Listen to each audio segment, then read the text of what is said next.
Salam, selamat pagi dan selamat bertemu kembali di gedung gereja ini untuk kita sama-sama beribadah Minggu pagi hari ini.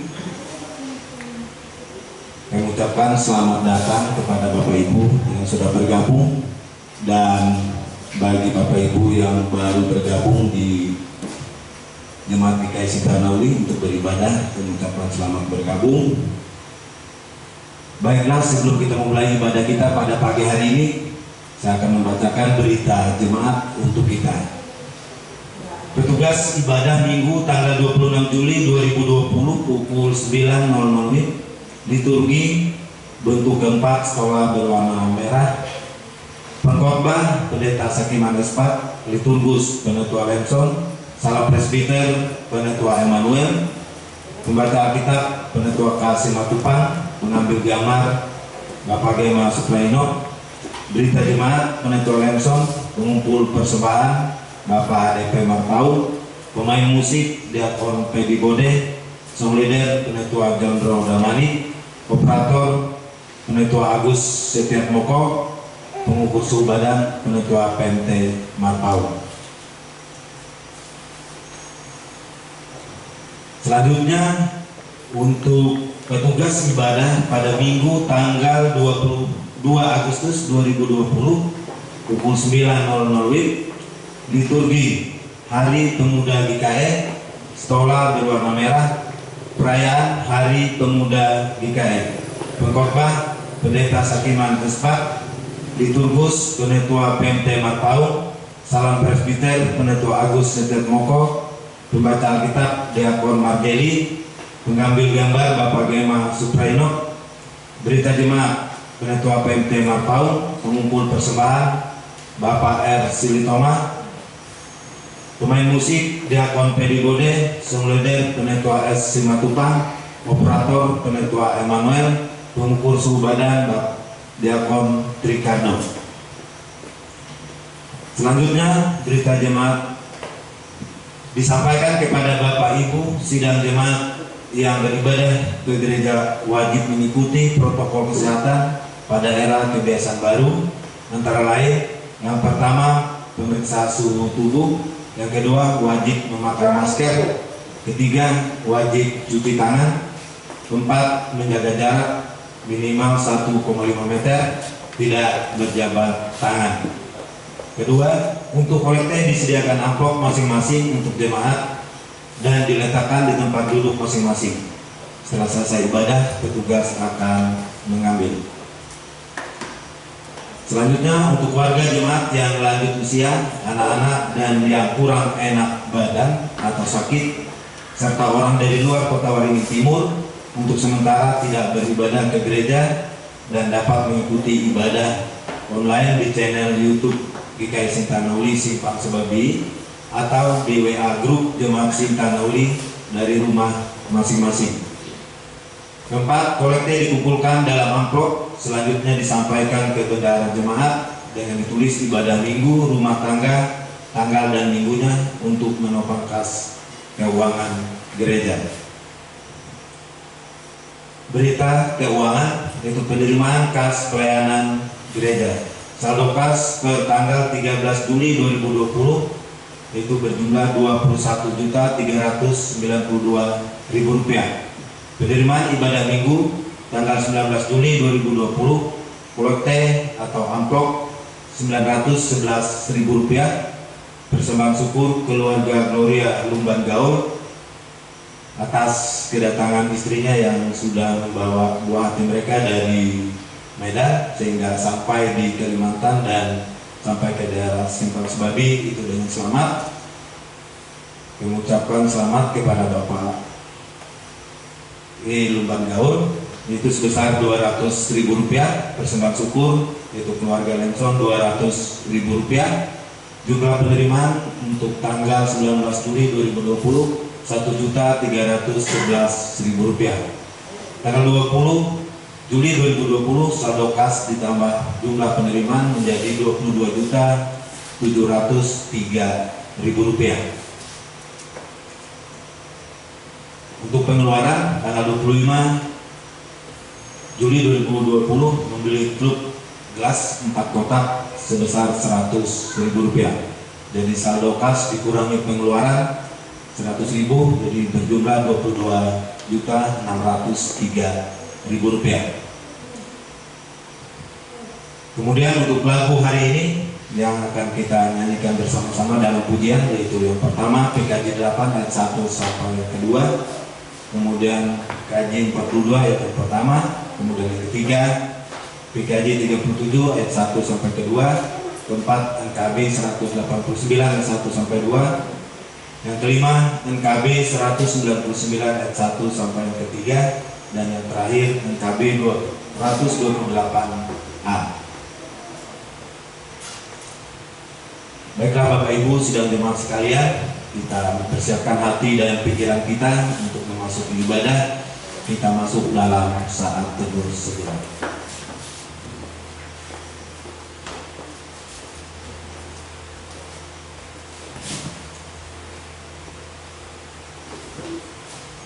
Kita akan angkat pujian kita dari PKJ 8 ayat yang pertama dan kedua. Di ayat yang kedua saya diundang untuk bangkit berdiri.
Pertolongan kita adalah dalam nama Tuhan yang menjadikan langit dan bumi.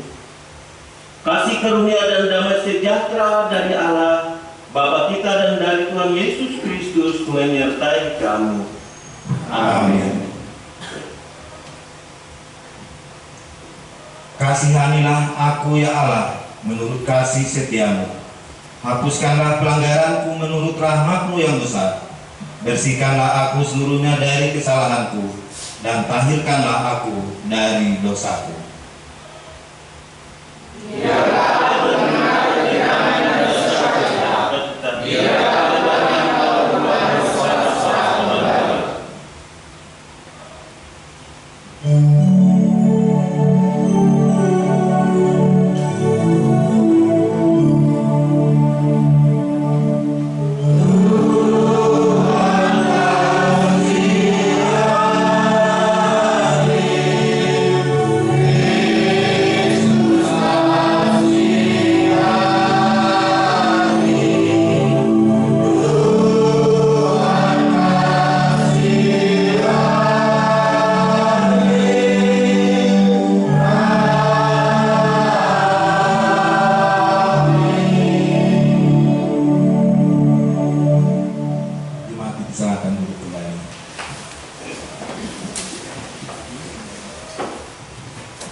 Pembacaan asal kitab untuk kita pada pagi hari ini diambil dari Matius 13 ayatnya yang ke-31 sampai ayatnya yang 33. Disambung lagi ayat 44 sampai ayatnya yang ke-52. Di bawah perikop perumpamaan tentang biji sawi dan ragi. Dan ia menceritakan perumpamaan ini juga kepada mereka. Hal kerajaan surga itu seumpama ragi yang diambil seorang perempuan dan diadukkan ke dalam tepung terigu 3 sukat sampai khamir seluruhnya. Semuanya itu disampaikan Yesus kepada orang banyak dalam perumpamaan yang tanpa perumpamaan sesuatu pun tidak disampaikannya kepada mereka. Ayatnya yang ke-34 ke-44 di bawah perikop perumpamaan tentang harta terpendam dan mutiara yang berharga. Hal kerajaan surga itu seumpama harta yang terpendam di ladang yang ditemukan orang, lalu dipendamkannya lagi. Oleh sebab sukacitanya pergilah ia menjual seluruh miliknya, lalu membeli ladang itu. Demikian pula hal kerajaan surga itu seumpama seorang pedagang yang mencari mutiara yang indah. Setelah ditemukannya mutiara yang sangat berharga, ia pun pergi menjual seluruh miliknya lalu membeli mutiara itu. Ayatnya ke-47 di bawah perikop perumpamaan tentang pukat. Demikian pula halnya kerajaan surga itu seumpama pukat yang dilabuhkan di laut, lalu mengumpulkan berbagai-bagai jenis ikan. Setelah penuh, pukat itu pun diseret orang ke pantai. Lalu duduklah mereka dan mengumpulkan ikan yang baik ke dalam pasu, dan ikan yang tidak baik mereka buang. Demikianlah juga pada akhir zaman, malaikat-malaikat akan datang memisahkan orang jahat dan orang benar, lalu mencampakkan orang jahat ke dalam dapur api. Di sanalah akan terdapat ratapan dan keretakan gigi. Mengertikah kamu semuanya itu? Mereka menjawab, ya, kami mengerti. Maka berkatalah Yesus kepada mereka, karena itu setiap ahli Taurat yang menerima pelajaran dari hal kerajaan surga itu seumpama tuan rumah yang mengeluarkan harta yang baru dan yang lama dari perbendaharaannya. Demikian pembacaan Alkitab. Respon jemaat.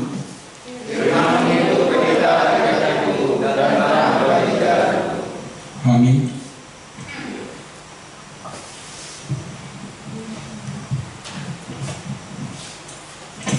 Kita respon pembacaan firman Tuhan tadi.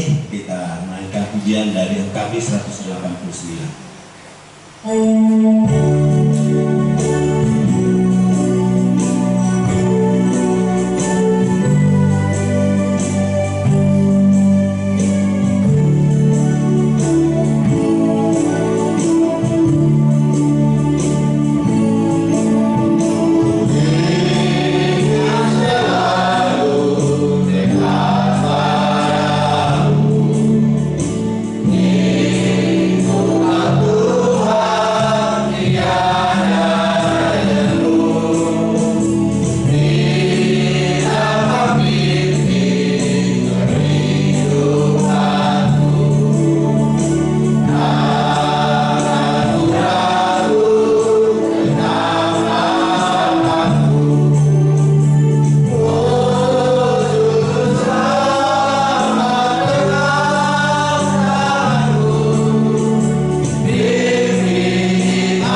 Sidang jemaat yang terkasih di dalam nama Yesus Kristus, mari kita mempersiapkan hati dan pikiran kita untuk memohon kuasa Roh Kudus memimpin kita. Mari kita berdoa.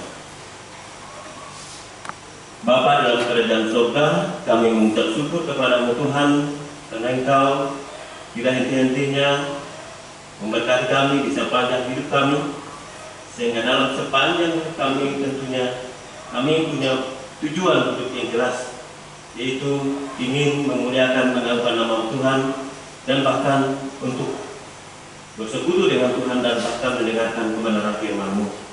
Dan karena Tuhan berbicara kepada kami, kami sudah siap untuk mendengarkannya. Hanya di dalam nama Yesus kami sambut kebenaran firman-Mu. Amin. Sidang jemaat yang terkasih dalam nama Yesus Kristus, mari kita membuka firman Tuhan kita yang terdapat di dalam Kejadian pasal 29 ayat 15 sampai dengan 28. Kejadian 29 ayat 15 sampai 28. Judul berikut di atas, Yakub di rumah Laban. Demikian firman Tuhan. Kemudian berkatalah Laban kepada Yakub, masakan karena engkau adalah sanak saudaraku, engkau bekerja padaku dengan cuma-cuma? Katakanlah kepadaku apa yang patut menjadi upahanmu. Laban mempunyai 2 anak perempuan, yang lebih tua namanya Lea dan yang lebih muda namanya Rahel. Lea tidak berseri matanya, tetapi Rahel itu elok sikapnya dan cantik parasnya. Yakub cinta kepada Rahel, sebab itu ia berkata, aku mau bekerja padamu 7 tahun lamanya untuk mendapat Rahel, anakmu yang lebih muda itu. Sahut Laban, lebih baiklah dia berikan kepadamu daripada kepada orang lain, maka tinggallah padaku. Jadi bekerjalah Yakub 7 tahun lamanya untuk mendapat Rahel itu, tetapi yang 7 tahun itu dianggapnya seperti beberapa hari saja karena cintanya kepada Rahel. Sesudah itu berkatalah Yakub kepada Laban, berikanlah kepadaku bakal istriku itu, sebab jangka waktuku telah genap, supaya aku akan kawin dengan dia. Lalu Laban mengundang semua orang di tempat itu dan mengadakan perjamuan. Tetapi pada waktu malam diambilnya Lea anaknya, lalu dibawanya kepada Yakub, maka Yakub pun menghampiri dia. Lagi pula Laban memberikan Silpa budaknya perempuan kepada Lea anaknya itu menjadi budaknya. Tetapi pada waktu pagi tampaklah bahwa itu Lea. Lalu berkatalah Yakub kepada Laban, apakah yang kau perbuat terhadap aku ini? Bukankah untuk mendapat Rahel aku bekerja padamu? Mengapa engkau menipu aku? Jawab Laban, tidak bisa orang berbuat demikian di tempat kami ini, mengawinkan adiknya lebih dahulu daripada kakaknya. Genapilah dahulu 7 hari perkawinanmu dengan anakku ini, kemudian anakku yang lainnya akan diberikan kepadamu sebagai upah asal engkau bekerja pula pada 7 tahun lagi. Maka Yakub berbuat demikian, ia menggenapi 7 hari perkawinannya dengan Lea, kemudian Laban memberikan kepadanya Rahel anaknya itu menjadi istrinya. Demikian jauh pembacaan firman Tuhan. Sidang jemaat yang terkasih dalam nama Yesus Kristus, Salam. Kita patut bersyukur pada hari ini kita boleh beribadah. Jadi tema kita adalah visi orang Kristen. Kalau subtema dalam bulan ini adalah melayani dengan tulus, dengan ketulusan hati dan motivasi yang murni. Jadi tema kita visi orang Kristen. Sebagai orang percaya, tentunya kita harus punya visi dan misi di dalam kehidupan kita. Tentu sepanjang kita masih hidup, maka sepanjang itulah kita memiliki keinginan, cita-cita dan harapan. Keinginan, cita-cita dan harapan inilah yang membuat seorang memiliki tujuan hidup. Tujuan hidup disebut juga dengan visi, yang merupakan suatu potret Artinya tujuan hidup itu yang merupakan suatu prioritas seseorang. Jadi apakah orang punya visi atau tidak itu akan ketahuan dari kehidupannya dan kualitas kehidupannya sehari-hari. Sehingga kalau orang punya visi di dalam melakukan segala sesuatu, dia punya punya komitmen untuk bekerja keras untuk mencapai tujuannya itu, sehingga tanpa mengenal lelah, tanpa mengenal diri hati, tanpa mengenal capek, tanpa mengenal akan apa yang terjadi pada masa depannya, tetap dia harus kerjakan.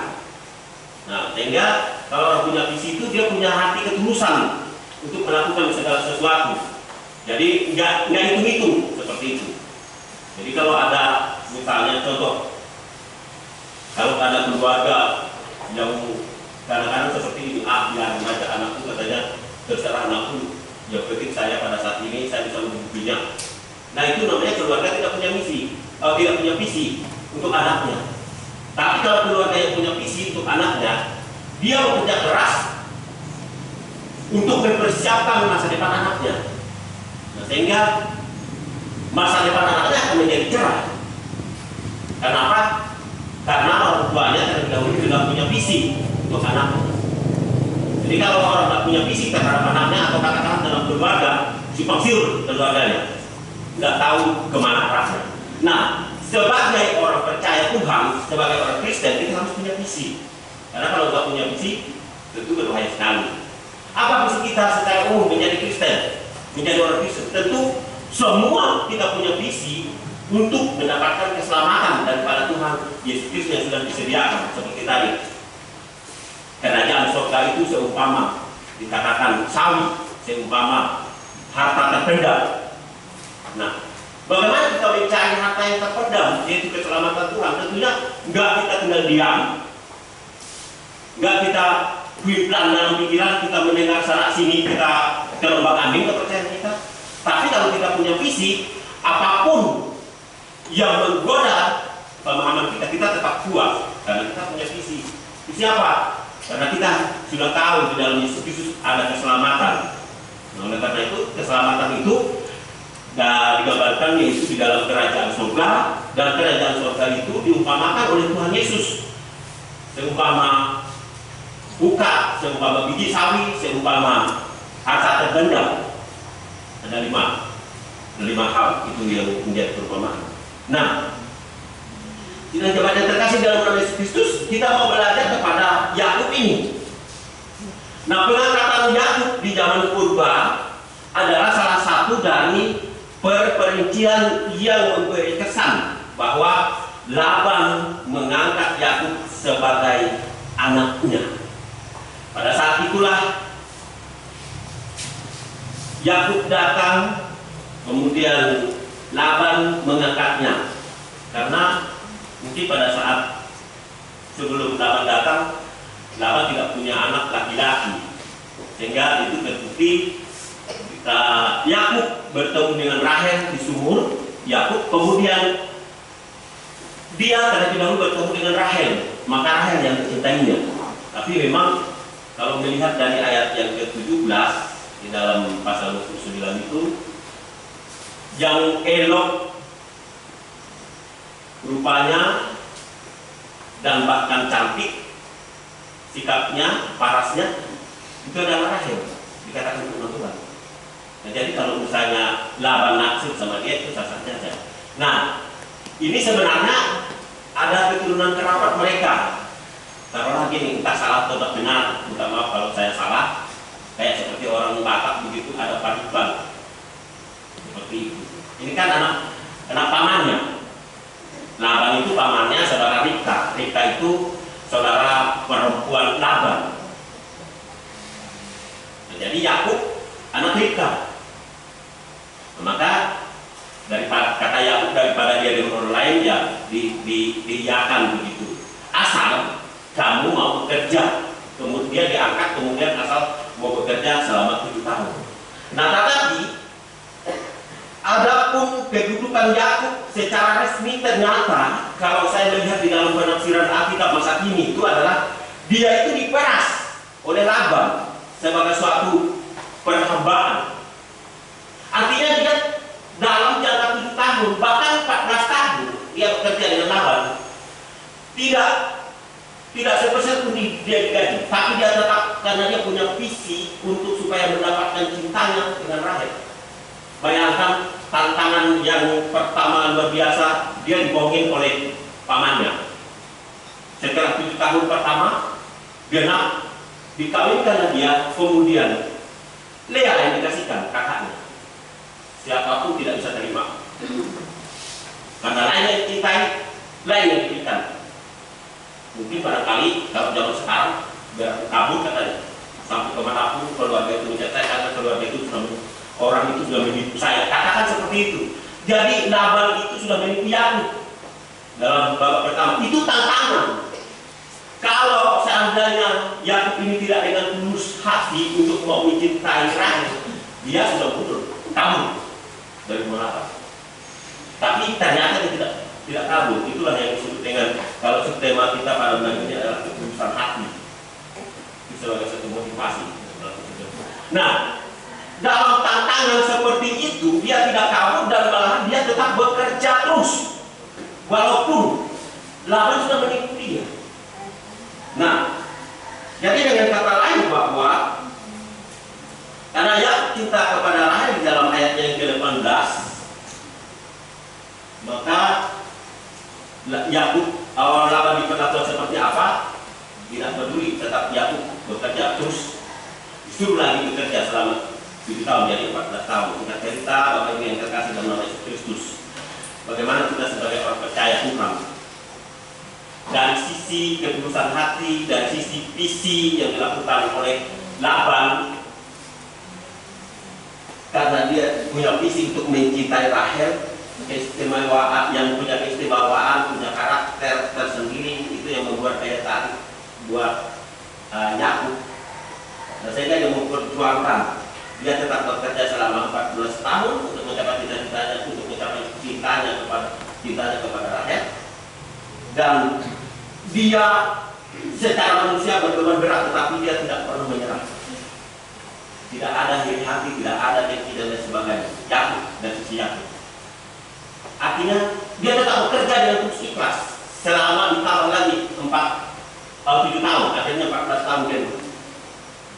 Nah, jadi kita bekerja dengan motivasi, cita-cita, kasih akan membuat segala sesuatu yang menjadi ringan, yang tentunya menyenangkan.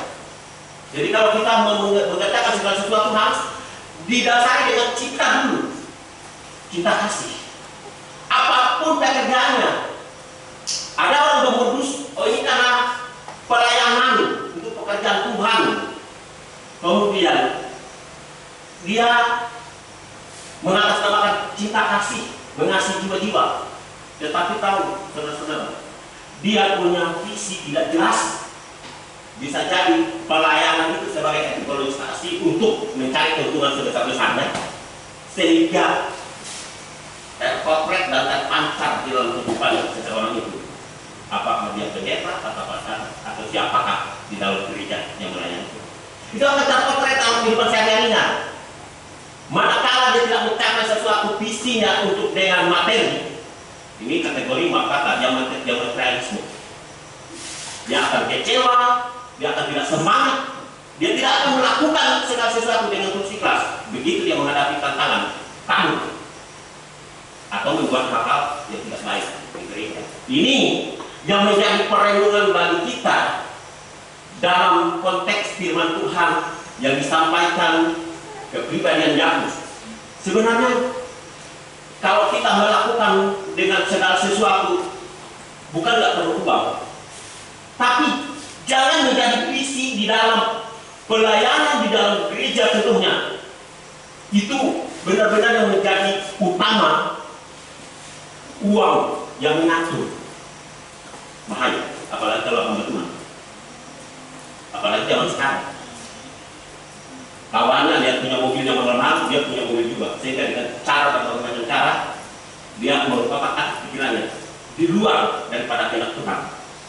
Itu sudah berbahaya, di luar daripada panggilan yang sebenarnya. Kalau sudah seperti itu baru tanya sah, apakah dia memang dipanggil untuk melayani, atau karena dia tidak ada bekerja sehingga dia mau melayani, atau memang karakternya sudah seperti itu. Nah, ini yang berbahaya sekali.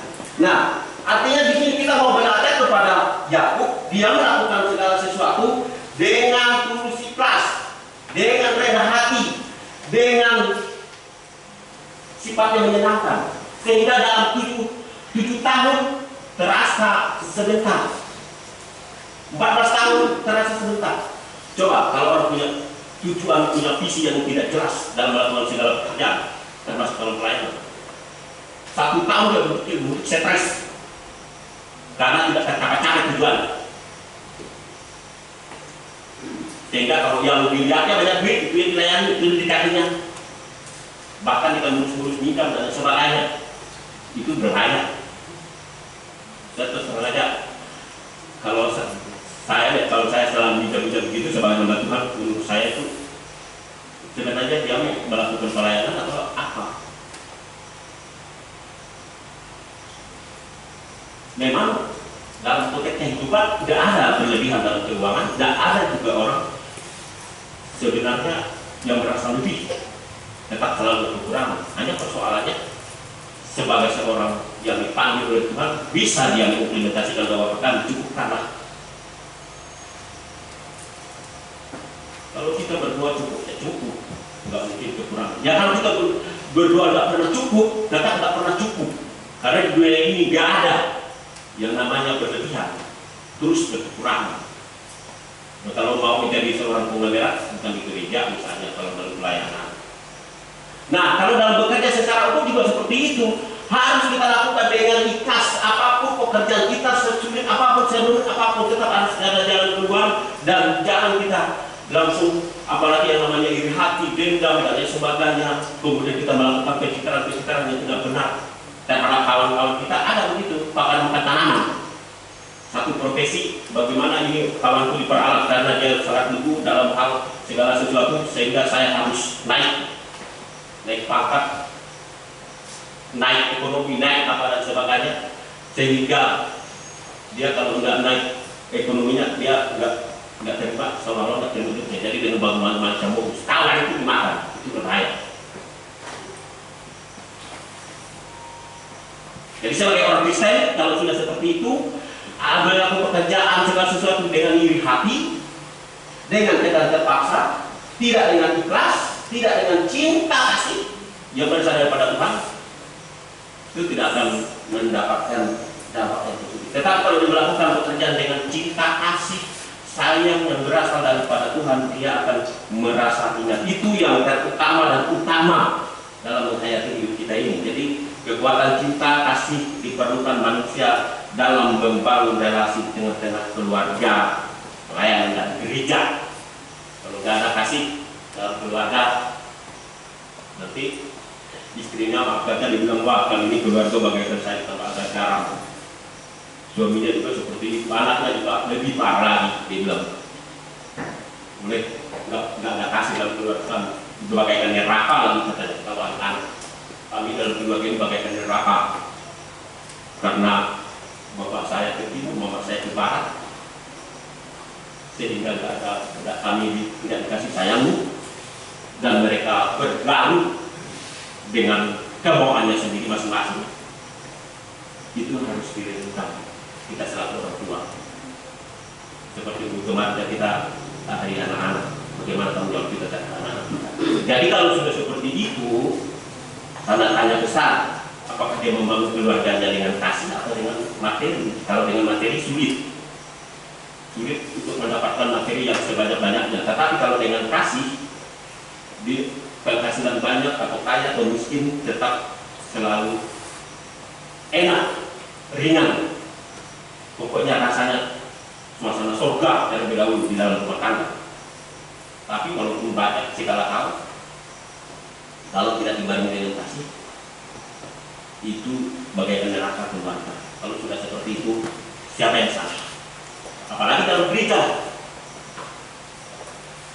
Kalau di dalam gereja, sebagai seorang pelayan-pelayan Tuhan saja, dalam selalu ada pertengkaran, perselisihan, percekcokan, nggak ada bagian yang tidak, bagaimana melayani?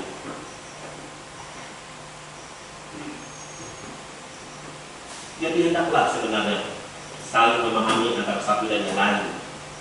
Jangan ada saling iri hati, jangan ada saling dendam, jangan ada yang merasa terpaksa. Kalau memang kita tidak bisa untuk melakukan segala sesuatu, ya kita bisa saja. Kelemahan kita kan sebagai manusia ini. Tapi dalam sisi lain kita ada punya kelebihan. Saya punya kelebihan ini. Jangan merasa minder dan juga jangan yang merasa kelebihan lalu sebagai suatu pencitraan kayak semacam dibully atau apa begitu. Namanya kita kan berorganisasi sebenarnya dalam keluarga, justru kita mengintervensi dalam keluarga besar kita ini sebenarnya, khususnya sedang jemaat yang terkasih dalam Yesus Kristus, keluarga besar kita di Jemaat Cinta Nawi. Marilah kita membangun gereja kita dengan cinta kasih sayang bersama pada Tuhan, kita implementasikan sebagaimana Yakub yang bekerja dengan punya visi. Mari kita punya visi juga untuk mengimplementasikan, menerapkan kasih dalam kehidupan kita, sehingga kita melayani dengan tulus ikhlas dan motivasi dengan hati yang murni. Itu adalah merupakan terjemahan hidup dalam cinta kasih sayang realitas dalam kehidupan hati untuk melakukan tugas dan tanggung jawab kita sebagai umat Tuhan, sebagai gaya hidup dan karakter gairi sebagai anak-anak Tuhan. Tuhan Yesus memberkati. Salam. Kita langsung berdoa sama. Bapa di sorga, kami mengucap syukur kepada Tuhan yang telah memberikan kesempatan bagi kami untuk kami belajarkan kebenaran firman Tuhan. Tuhan berkati kebenaran firman Tuhan. Hamba-Mu yang telah menyampaikannya mungkin tidak sesempurna apa yang Engkau mau, apa yang Engkau maksudkan. Tapi biar Tuhan terlebih yang sempurna, pengetahuan hikmat, kuasa, Engkau menyempurnakan di dalam setiap hati dan pikiran kami, sehingga kami bisa menerima kebenaran firman Tuhan pada hari ini sebagai suatu makanan kami yang memberikan pertumbuhan iman di dalam hidup kami, sehingga kami dalam melakukan segala sesuatu dalam tugas dan tanggung jawab kami sebagai hamba Tuhan, sebagai anak-anak Tuhan yang mau melayani Tuhan sesuai dengan karunia dan tanggung kami, dan berdoa Tuhan Yesus berkati semua pada dan diakon dan bahkan setiap jemaat-Mu, jauhkan dari segala sakit penyakit dan bahkan virus yang menghinggapi kehidupan mereka. Kami serahkan dalam tugas Tuhan dan kami percaya sebagai pelindung di dalam kehidupan kami, benteng kekuatan, keselamatan, kesehatan, dan bahkan menjauhkan dari segala hal dalam kehidupan kami yang membuat kami sakit. Kami percaya Tuhan yang sangat berkuasa. Terima kasih Tuhan atas firman-Mu yang begitu luar biasa dalam hidup kami. Demikian kami menyerahkan seluruh jemaat Cinta Nawi, baik mereka yang ada di rumah dan bahkan yang ada di gereja ini. Kau berkati apa yang menjadi pergumulan mereka, Tuhan berkati, dan bahkan setiap keluarga Tuhan, Tuhan berkati, lindungi dan bahkan jauhkan dari segala sakit penyakit, selamatkan mereka, jauhkan dari roh kematian di dalam kehidupan jemaat Tuhan, sehingga jemaat Tuhan di tempat ini tetap sehat walafiat dan tetap terus mengagungkan nama Tuhan, tetap menyaksikan nama Tuhan, baik di dalam gereja, dalam keluarga, di masyarakat, dimanapun mereka berada. Ubahkan setiap hidup kami, perbaharui hidup anak-anak Tuhan, sehingga mereka menjadi suatu potret Tuhan yang nyata dalam kehidupan mereka, menerapkan kasih, di mana kita kasih Tuhan yang tidak terbatas itu mengasihi mereka, bukan karena sudah sempurna, tapi Tuhan menunjukkan suatu kasih yang tanpa melihat segala sesuatu keadaan kami, dan Tuhan memaafkan kami. Tentunya kami bersyukur karena Tuhan yang mengampun dalam kehidupan kami, sekalipun kami seringkali kami bandel dan jauh di mata Tuhan, bahkan kami tidak mengenal Tuhan dalam hidup kami. Biarlah Tuhan mengampuni kami dalam nama kuasa Tuhan Yesus. Roh Kudus Tuhan terus menerus memimpin kami untuk kami hidup dalam kebenaran Tuhan di sepanjang kehidupan kami. Terima kasih Bapa dalam kerajaan surga. Kami juga menyerahkan seluruh setiap hamba Tuhan di seluruh gereja Kalimantan Evangelis, dimanapun mereka berada, memberitakan firman Tuhan pada saat ini. Kau berkati setiap hamba, memberikan kesehatan mereka, berikan kekuatan, semangat, punya visi yang keras untuk dalam melayani Tuhan. Menjauhkan segala visi-visi yang jahat yang berasal dari saudara iblis, sehingga menggoda dan membuat kami tergoda dalam hal-hal yang tidak benar. Kami percaya Tuhan yang membantu kami, Tuhan bertanggung jawab atas segala sesuatunya, sehingga kami tidak pernah merasa kekurangan, dan kami tetap selalu dipakai oleh Tuhan setiap saat dalam keadaan apapun. Amin.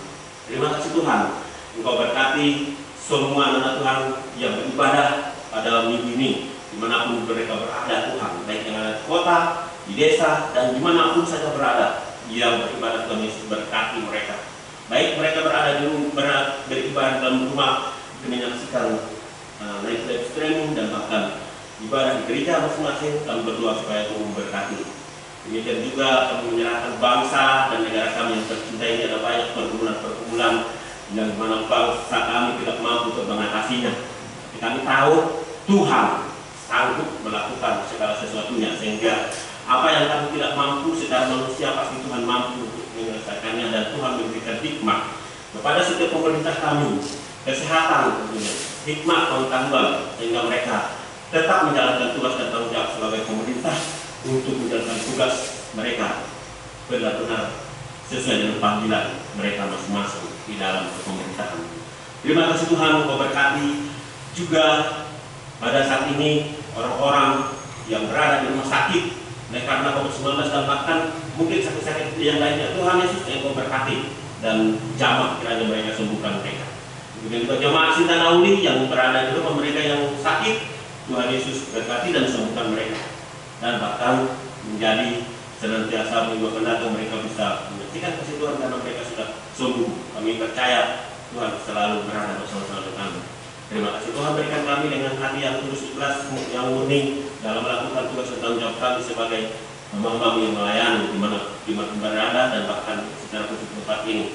Dengan dalam keadaan apapun kami bersama keluarga jemaat kami Tuhan di tempat ini, Tuhan Yesus tetap selalu memberikan kami hati yang lunak, yang benar-benar saling mengasihi antara satu dan yang lain, sehingga tanpa membedakan karakter, tanpa membedakan usia, tanpa membedakan budaya, tanpa membedakan suku.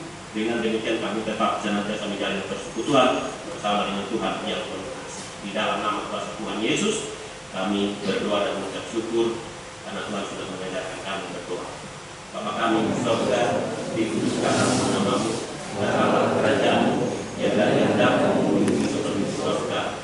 Berikanlah kami kepada hari ini makan kami secukupnya, dan jangan berilah kami seperti kami memberikan bersalah kepada kami, dan janganlah membawa kami ke dalam pencobaan, tetapi lepaskanlah kami daripada yang jahat, karena Tuhan yang punya kerajaan dan kuasa. Amin. Amin.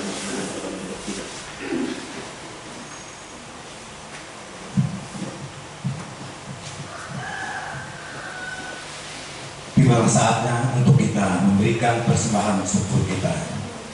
Marilah kita mempersembahkan persembahan syukur kita kepada Tuhan Allah kita. Kisah Para Rasul 20 ayat yang ke-35. Dalam segala sesuatu telah diberikan contoh kepada kamu, bahwa dengan bekerja demikian kita harus membantu orang-orang yang lemah, dan harus mengingat perkataan Tuhan Yesus, sebab Dia sendiri telah mengatakan, adalah lebih berbahagia memberi daripada menerima. Kita berdoa. Tuhan Allah Bapa kami yang bertahta di dalam kerajaan sorga, segala hormat, puji dan syukur kami haturkan hanya kepadamu ya Tuhan, karena Engkau telah memberikan kebahagiaan hidup kepada kami dari pekerjaan kami masing-masing, sehingga kami bisa memperoleh berkat daripada-Mu. Atas semuanya itu Tuhan, kami bersyukur kepadamu. Dari pekerjaan kami masing-masing, biarlah dari hasil pekerjaan kami itu kami bisa memberikan ucapan syukur kami pada pagi hari ini. Biarlah ucapan syukur ini Tuhan dapat menjadi kebahagiaan daripada pelayanan kami di tempat ini, terlebih kepada Tuhan. Terima kasih Tuhan. Dalam nama Anak Yesus Kristus kami berdoa dan mengucap syukur. Amin.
bersama dengan sekalian orang percaya dari segala masa dan tempat mengikrarkan pengakuan iman Kristen.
Marilah kita bekerja sebagaimana Yesus telah bekerja dan mengasihi.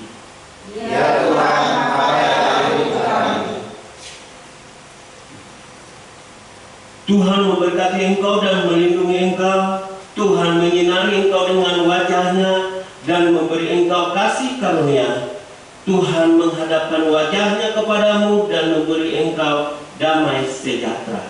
Amin.